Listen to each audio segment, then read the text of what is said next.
Roll for Crit is made possible thanks to the support of viewers like you and our patrons on our Patreon page. You can become a patron for just $1 a month at patreon.com/rollforcrit.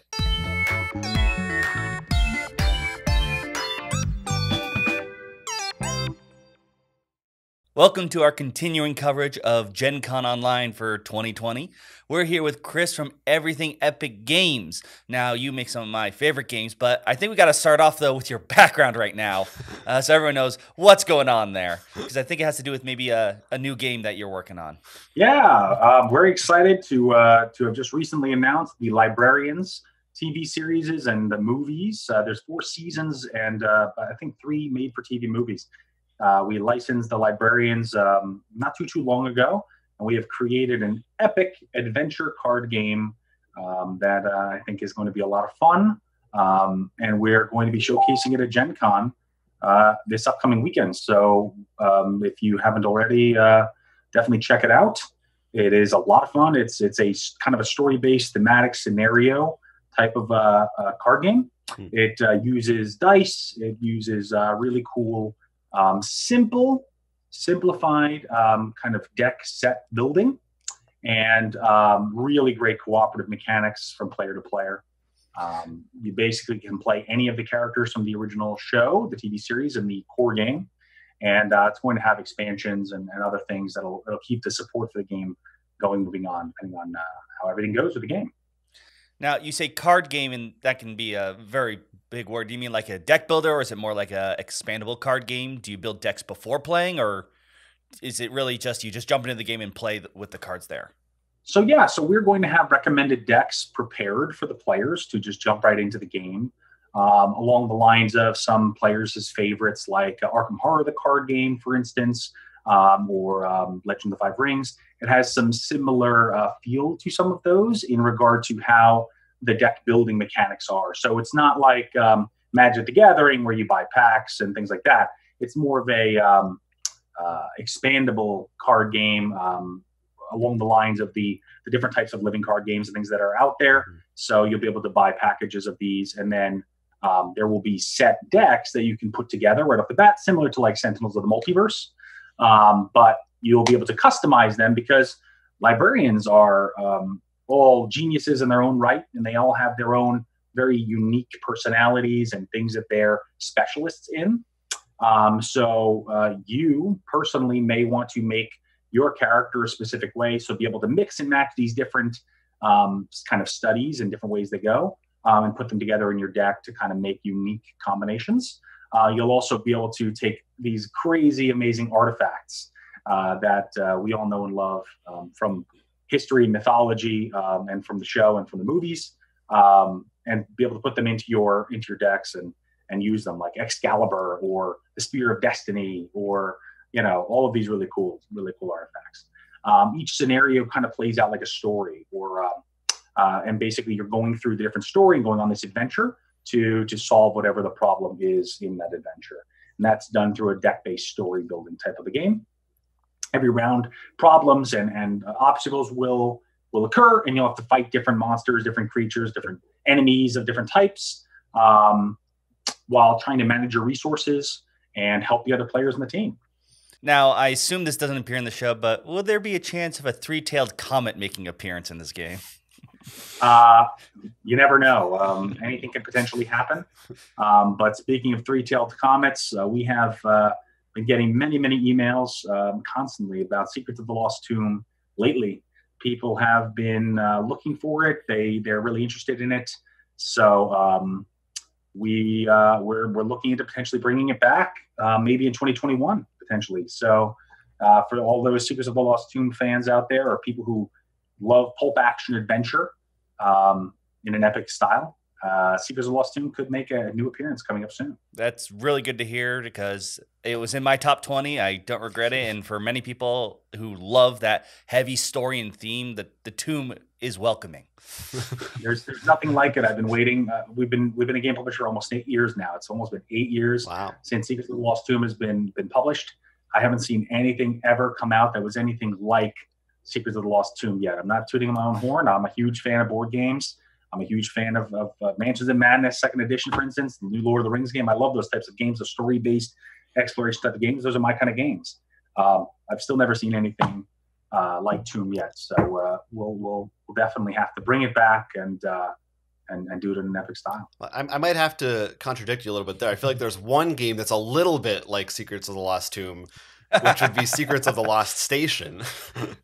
But maybe, yeah. Could you talk about that a little bit? What's going on with Station? Any updates on maybe more content for that, or people can get their hands on it? And also, if you could talk a little bit about what the differences are between those two games and how it was that one developed from the other.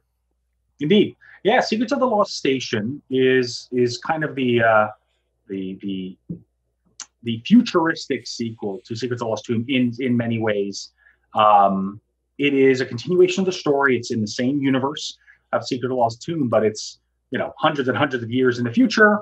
And basically, that three-tailed comet and all of these strange phenomenon actually get explained in an interesting way throughout the story of Secrets of the Lost Station. Station evolved from the Tomb, and it took years to create. It took over 3+ years to fully write and create the entire game. It has 96 fully written, fully story-based scenarios in the game. 96. The book is hundreds of pages of fully written story. It had almost 10 writers on the project. It's a giant, enormous, epic game. It, again, is in the same universe, and it has some similarities mechanically, but there are certain mechanics that we did change to streamline specific aspects of the game in order to focus on other aspects of a futuristic universe. So in Secrets of the Lost Station, you're not exploring a tomb. Instead, you're exploring a gigantic-sized space station that is, of course, on epic scale. It is huge. Your spaceship just fell out of hyperspace in the wrong place, and all of a sudden, you're almost about to be derelict. You and the last members of the Eternal Order of Perseus in the galaxy, and you kind of chug along, and eventually you come upon this strange space station. Of course, you board because you have nowhere else to go. You're being chased and harassed by these horrible aliens, and you just got away, and you're hoping for some sort of solace. You come aboard this space station, and it's completely empty. It's ancient. It's strange. And you're greeted by this AI. And Darwin says to you that he needs your help, actually. He needs you to help to repair this ancient station because it has been so long since anybody's been on the station. And as you explore the station, you realize that there are a lot of issues with it. There's a lot of problems here. There's a lot of opportunities to potentially upgrade it and make it into your own magical station to basically travel the universe in. What you find out very quickly is that it's actually a giant globe, but it's almost like the nucleus of an atom on the inside. All of the rooms are constantly moving and are in flux. And when you want to go to a new place, you actually code it in.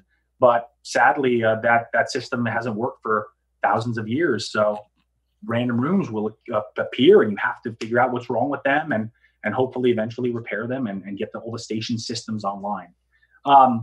Soon after that, you realize that the entire universe is after the station. Why?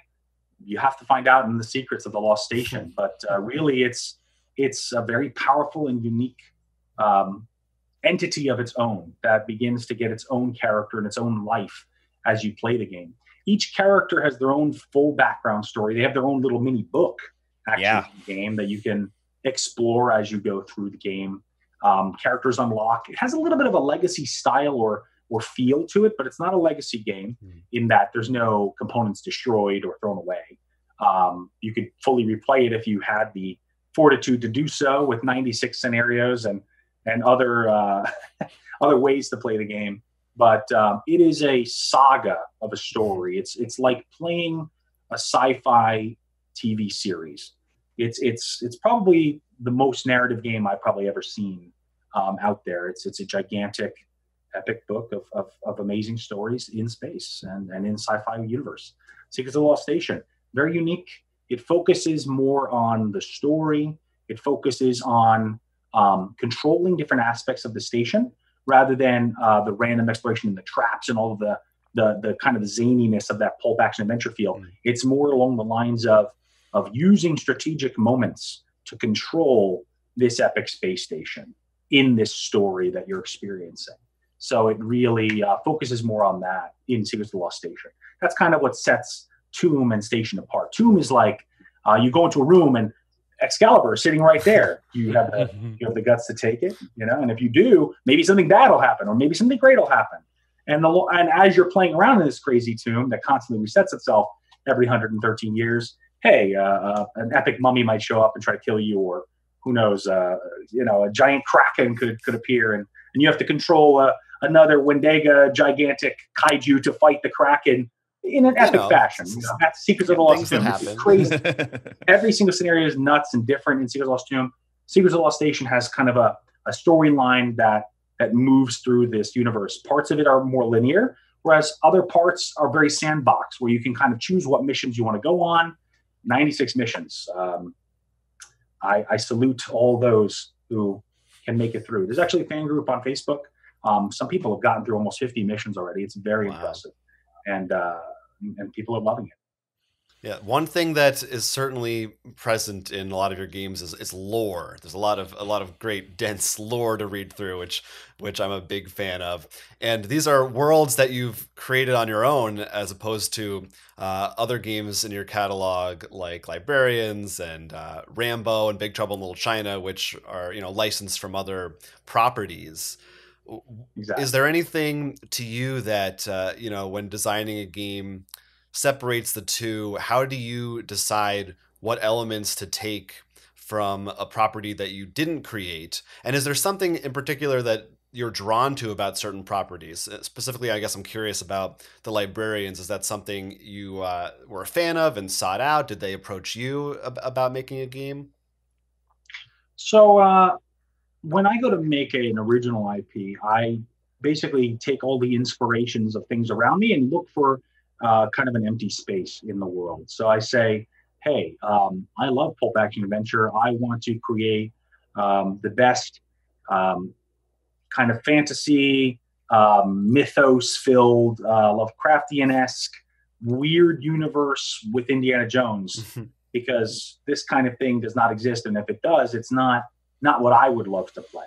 So I try to look and make stories of things that I think I would love to see and read and live in and create characters in, and also what other people would enjoy as well. So I try to look at kind of that story holistically.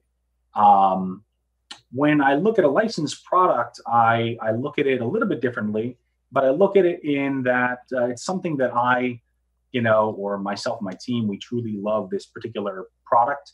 It's this particular license, something that's super nostalgic, like Big Trouble in Little China, the game, for instance, Rambo. These are things that I grew up with as a child, and things that definitely impacted me as a person, and things that I quote all my life. I'm a huge movie fan. I try to look for things that no one has ever touched before, take that product and try to make it into the best possible game in that universe that I could possibly make. Even if it takes more time, more expense, whatever it takes, I want to make the player feel like they're in the movie, controlling that moment. It's kind of like if you've ever read Ready Player One or saw the movie. Yeah. The movie doesn't really explain this as well, but in the book, in Ready Player One, the main character gets to a specific point, and they have to they have to relive this movie or different movies that they love, like things that they know as part of the nostalgia of that universe, like Monty Python Holy Grail, or these different movies. They have to live through them, and they know them so well that they can kind of make all those perfect choices. I try to make the games with these TV shows and licenses that allow the player to fill those shoes and make those choices like a giant choose your own adventure in that world. So you can do what you think is best while we're helping to tell this exciting story, make these crazy, amazing things happen, but you can basically choose your own path in it. Rambo, the board game, for instance, is a great example. We took on that project and we said, what are we going to do to make an epic Rambo game? It has to have miniatures. It has to have guns. It has to have the war game feel. But how do we make it so that it feels like you're playing Rambo and that you and I mean you we don't want to make the whole game a complete solo game, but we did for First Blood because it made perfect sense. Yeah. So First Blood, for instance, is a full-on solo game. You're Rambo. You're up against the sheriff's department of Hope, and you are reliving and also making new choices in the original First Blood movie in a full solo game. It has its own book, 40 pages of story and different parts that you're going through on your own. And it's fully replayable because you can completely make different choices. You can, I don't want to spoil anything for you, but you can do all kinds of amazing things that you never thought Rambo would do, or you could try to make it fit the exact movie if that's your desire. So like for Rambo, the core game though, for instance, you are reliving Rambo 2 and 3, but we made new characters for the players to play. Each one is really cool and unique. It's a fully diceless, almost non-random system. It is it's kind of a cover-based stealth, yet you can also go crazy guns blazing, kind of an exploration combat tactical game. Full-on cooperative. You can play 1 to 4 players. The players will have hands of tactics cards. They will use these tactics cards to influence different aspects of combat. They can help each other with them. But all of them are so steeped in theme of the movie. All of them have full-on quotes, all of the things you'll remember, or make you want to remember, or make you want to watch the movie. That's why we do the licensed products we do. So like for Librarians, I was a huge fan of it. My wife and I, we watched the whole show. I watched the movies back originally before the show even came out. So I've always been excited about it because Librarians it reminds me a lot of Secrets of the Lost Tomb. It's very similar in how it's like this weird otherworldly location. It's the library and it has all these amazing magical artifacts in it. And these librarians get to go on these amazing adventures and they're saving the world, right? They are the center of the universe. And if they don't save the world or save the universe, bad things will happen and no one else can do it but them. They're the superheroes and they're super diverse and unique. So that's a long answer, but I think it gives you an idea. Like we try to choose these licenses that will help us tell a story or help us highlight the stories that we love. And for our original stories, we try to fill, when I'm writing them, I personally try to fill these unique gaps or things where it's like, this is a story I want to tell that I wish was a movie or that I wish was a video game or something like that. Now, you're not the first person to take a licensed product to make a game or a product, but sometimes people have sort of butt heads with the creators because they're like, oh, I don't want my character to do that, or I don't feel comfortable. Do you have that ever come up? Because like you said with Rambo, you have the option to make different choices than what happened in the movie. Absolutely. I think that's interesting. I've never had anybody come up to me and say, hey, you haven't presented Jack Burton correctly, or, this just isn't quite right with what this artwork looks like. We work really tirelessly at that, and we want to give the player the opportunity to make those choices. So when you're playing as Rambo, if you want that full-on Rambo experience, you could literally play solo Rambo and go through Rambo 1, 2, and 3 as Rambo, right? And try to play and relive that experience. It's there, and the choices are there. We kind of do things where it's like, well, what happens between this scene and this scene? How could we extend these missions? How do we make them so that it still seems plausible? Yet you can have a 4-man squad, 4-person squad, actually, in Rambo 2 and 3. So we added some very unique other characters to those. It's ironic. Like I feel like, maybe some people might, not completely see specific aspects of it. But when it comes to the gamification of something where you want to allow yourself to tell a bigger story and allow people to explore something beyond, you have to create new stuff. And I think that that's great too, because it lets players and people learn new parts of stories that maybe they never knew before. So I mean, that's something that I always like to see when I see a licensed product, but it's very rare when you see a movie game or a TV show game that really highlights the theme and really takes you on that story adventure. That's kind of unexpected. Yeah, I know we were fans of particularly Big Trouble in Little China, how it kind of you extended some of that universe and took things from different places that weren't necessarily exactly what you just saw in the movie, but still felt true to the spirit of the original and the ideas of it. Yeah. Yeah.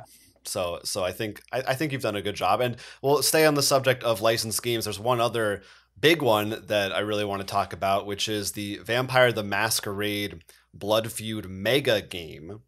And this is already kind of a wild thing because it's a mega game where you have a large group of people and you're playing in a big room with different tables, and now you are presenting an online version of it for Gen Con Online. So what exactly does that entail, and how difficult was that to put together? So Vampire the Masquerade Blood Feud is just to start is the first mega board game. So mega gaming started quite a few years back with a game called Watch the Skies. It's one of the first mega games. Mega games, just for those who don't know, are basically giant board games with many, many players. And it's usually you're standing up. It's kind of part role-playing game, part board game, part live-action role-playing game, kind of all put together in one. The board gamification of most of them are kind of subjective. So it's more like you're playing a specific character. So in Watch the Skies, you might be it's kind of like XCOM, if you know what XCOM is. You might be like one of these presidential forces in different countries, and you're all trying to deal with an alien invasion. How do you deal with that?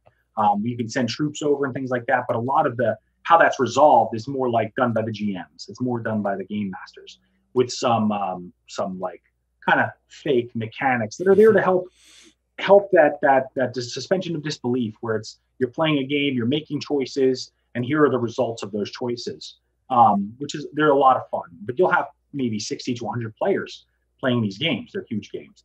Vampire the Masquerade Blood Feud is kind of a way to get players to know what mega games are, to get them into mega games, and to be able to run a mega game on their own with concrete mechanics. So you don't need a whole team of 10 game masters or 100 people in a warehouse to try to play this game. It's 4 to 32 players. You can play with or without storyteller GMs, depending on the play style of the groups themselves. It's a mega board game, and I try to emphasize board game a little bit because it actually has win conditions with legitimate victory points and how to actually win the game. So it's not really subjective in that way. It's very definitive. It's a timed game. It's actually real time when you're taking actions in between each round.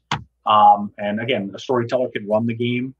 If they're doing a storyteller mode, an immersive mode, they actually take on an interesting, unique role where you can do negotiations with the storyteller and do kind of like little cool side things. So the storyteller can have a lot of fun with it as well.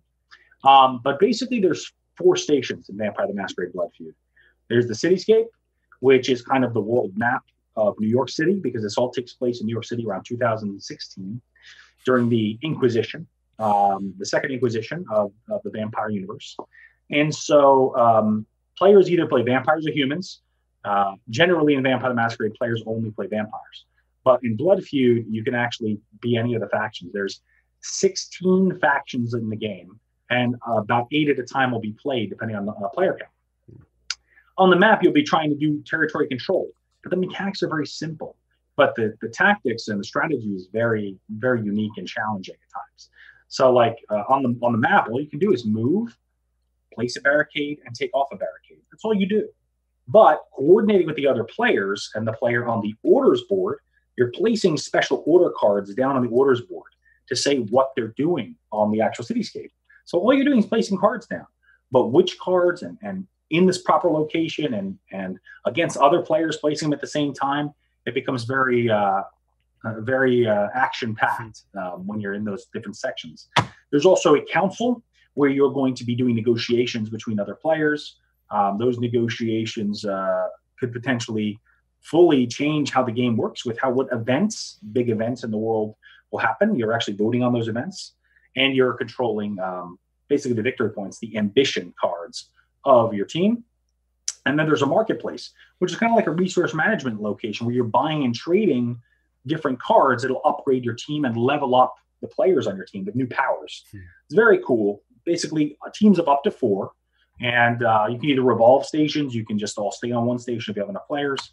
And it's a lot of fun. The game actually only takes about 2 hours to play-ish, depending on the mode you play in, because each round is actually timed. It'll start at like a 10-minute round. It goes 9, 8, 7, 6, 6, 6, and it starts going lower until you get to the end of the game. So the only thing is between each round, people have to do resolutions of what happens on the cityscape to determine, who got killed, who's controlling what section, and what upgrades players are getting and things like that, which is really cool. Then there's also a neutral zone, and that's where you do all of the negotiation in between rounds. So the neutral zone is what makes it, that kind of actually makes it a mega game. That's what takes it from giant board game where you're standing up around tables and stuff to a mega game. Because that's where you're really role playing and playing your character and talking to other players and making deals. And that's what takes it from board game to mega game. It kind of feels a little bit like Twilight Imperium in some ways, but it's much faster, it's much simpler, and it has a lot more players at the same time. I was thinking maybe a little bit kind of like Diplomacy, the way that you sort of have relationships over a period of time that feel a little more outside the game. Diplomacy, the negotiation aspect of Diplomacy, absolutely. I played Diplomacy not too long ago, actually. The upkeep part of Diplomacy is very challenging for some folks, where you have to actually write the code of where your troops are moving and stuff. In this game, everything is done by the cards and the orders, and you have team members who are doing different aspects of it. So it makes it much more manageable to deal with these different aspects of the game. For online, we've actually created a Roll20 version of Vampire the Masquerade Blood Feud with multiple rooms. So the players should be able to log into those different areas. It's not going to be the same because, you want to be in person for these types of games. But you'll be able to kind of get a good simulation of what it would feel like to play the game, to be in the different rooms, to do negotiations. And we'll be running it on Roll20 and Discord at the same time, actually. Now, the reason you're doing this online is because of COVID and all the crazy things that are happening right now. How has that affected you? Not just because, you're designing the game. I think Rambo got, delayed a little bit just because building a game is a little bit hard right now. But, in our spotlight, you mentioned how not just with Vampire the Masquerade, but other either mega events or large gatherings you love to do and organize. So how's that affected you, both on the business of Everything Epic, but also personally in your hobby? Yeah, it's very difficult. I mean, meeting up with other players and getting big groups together, you can't really do that. We've been very, very careful here. I'm in New Jersey, as are you folks. So that's right. The rest of the country is dealing with a lot of the same problems we've been dealing with, and so we've been very careful. I've been doing a lot of online gaming, a lot of online RPGs with other people, and even some online board games on Tabletop Simulator, things like that. Very, very little, personal contact. And it stinks because, these are the types of games that bring people together. And so, we just got to get through this time and, get through that, keep moving forward. And eventually we'll be able to get back together and play these gigantic, epic mega games again together, even if it has to be with masks on. Yeah, I think that would be fine, and maybe thematic depending on the game. Now, do you think you'd ever make another one? Maybe even in the Secrets world? Is that what we call it? The Secrets world? The Secrets of the Universe? Yeah. Are you talking about a mega game? Yeah. Would you ever think of making another one? There's a few other thematic universes that I think would work really, really well for mega board gaming. Science fiction, I think, could potentially be really cool. I think that there's a couple of other really cool area control type games out there that could potentially be converted into a mega board game. So, we'll certainly be looking into it. We just have to see how Vampire the Masquerade Blood Feud goes. Okay, very exciting. Well, how about some other scoops maybe we can get? What else is in the works right now from Everything Epic that people can look forward to? I have a couple of vague scoops that are. I love vague scoops. Let me give you some vague scoops and some interesting hints. The first one is we have licensed and are working with a company that made one of the biggest narrative board games of all time, one of the biggest storytelling narrative board games of all time. In my opinion, one of the best. And it has a very interesting and fun, not overly used theme. And it was based on another very similar game, but with another not overly used theme. And it has a huge book with lots of story in it. And we're redoing that game. And we're going to be announcing it soon. But we're going to be doing that in the next couple of days. Hold on. Can I make a guess? Secrets of Monopoly. Could you imagine that? Hey. Find out the truth behind Mr. Moneybags. That would be pretty cool, actually. Put Monopoly and Clue together and see who killed Mr. Moneybags. But yeah, that's super vague, but it comes with a huge book, tons of story. And we are redoing the game, making an epic edition. And we're basically revamping the mechanics and focusing all about the narrative. The game's going to play faster. We're adding a bunch of story to the game. It is a secret agent spy-themed game. And it is going to be a lot of fun. When you play agents in this game, you'll be able to travel the world trying to stop specific enemies and specific henchmen of those enemies all around. So we are working really hard on that game. I think it was very well beloved by many. I really love the game. But again, we're making some changes and alterations to focus in on the most important part of that game, which is the story, all about the narrative and the exploration and the feel of that story. So we're really, really excited about that one. Another really good vague one is we've licensed a novel series that I was also going to announce very soon. Very cool, very unique novel series. And we are making a miniatures tactics game based on this this basically monster-filled novel series where you are kind of going after these cool, crazy monsters in this really unique universe. And the players will actually just basically play both sides. One player will play the different monsters. The other player will play the monster hunters. And they will be fighting against the different monsters in this game. The miniatures are going to look gorgeous, very unique. It's more of a hobbyist miniatures type game. So we're very excited about that. And last but not least, the thing that we're probably most excited about, kind of one of the biggest things. There's another ultra vague one, but I'm going to make it even slightly more vague for you. See, you might be able to I love it. Who knows? We have licensed a video game license for one of our favorite video games. It is a kind of a loot shooting game. And we are making a full-on miniatures, tactical, scenario-based game for this, cooperative game with also a PvP mechanic as well. It is going to be extremely epic. It may even have some legacy mechanics in it as well, because there's going to be tons of gear, ways to customize that gear, craft unique new gear, explore the world. It might even have customizable miniatures while you're playing the game with unique new weapons and things like that on it. Wow. So we're working very hard on that as well. That's a big one for us. So we're going to be focusing really hard on that game as well. Well, I can't wait to see everyone's guesses to all your vague statements in the My comments. mind is racing. I've got all. Well, I've got conspiracy theories. I'm writing up. I've got the. I'm a little worried now because I'm getting myself excited because the last one. Be careful. Technically, we did a video of I can't remember how many of properties we'd like to see made into games, and one of them does fit your description. And I'm worried because I'm getting my hopes up inside. I'm like, don't say it. You have to ask me after. Maybe I can confirm or deny. I don't know.